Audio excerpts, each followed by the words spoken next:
Well, hello everybody, and welcome back to the final episode of Season 1, where we take a close look at the Pennsylvania Railroad DLC base model for all the repaints that we've been taking a look at. So sit back, relax, and join me in the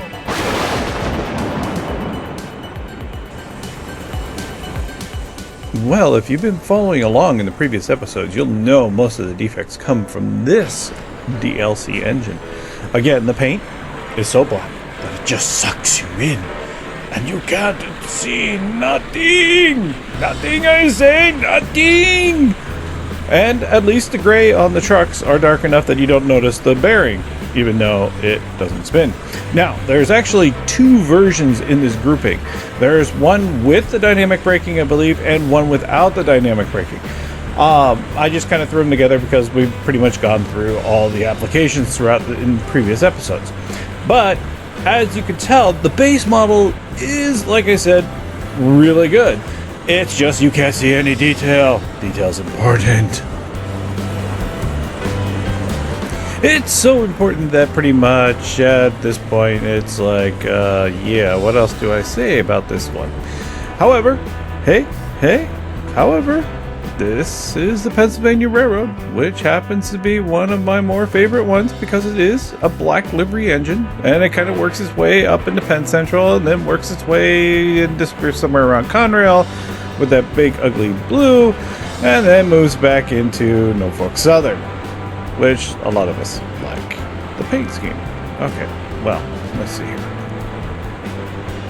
Now, normally I would give you guys some mumbo jumbo, a little bit of history about the Pennsylvania Railroad, but a lot of you probably already know enough about the Pennsylvania Railroad to where I don't want to debacle it and tongue twist my tongue into ties of many retakes of vocabulary and yeah, just making a lot of mistakes like I have been in the previous comments.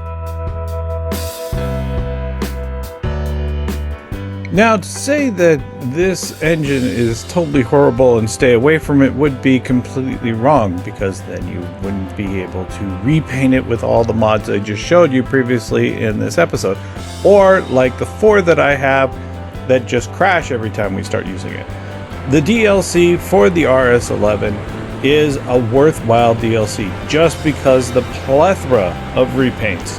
I'm sure you can find something you like in the mods and apply it and use the engine. Again, to me, it's an Alco. I really like Alcos over most engines, and it gives you a different dynamic to the engine composition that they have in Train Simulator 2016. So I give it a huge positive remark. Go get it. Go get it.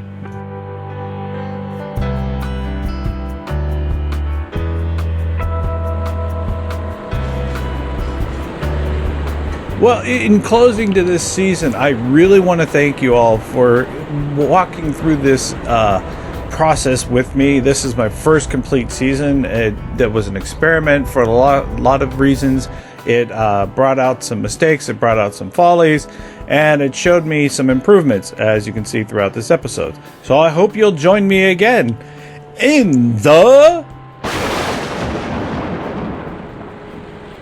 Hey George, did you know that next season he's gonna be using a different editing program and probably making some of the same mistakes? No, I didn't. I didn't realize that. Yeah, so he's gonna be crazy and going nuts and pulling his hair out probably every last minute when the episodes are due. No. I plan on being okay. Yeah. Oh, yeah, it's gonna begin with some new stuff, and I'm gonna go completely nuts and tongue-tied and lip-tied, and at least I did this one first run through. I feel confident. Yeah, good luck, everybody. See you later, and thanks for watching.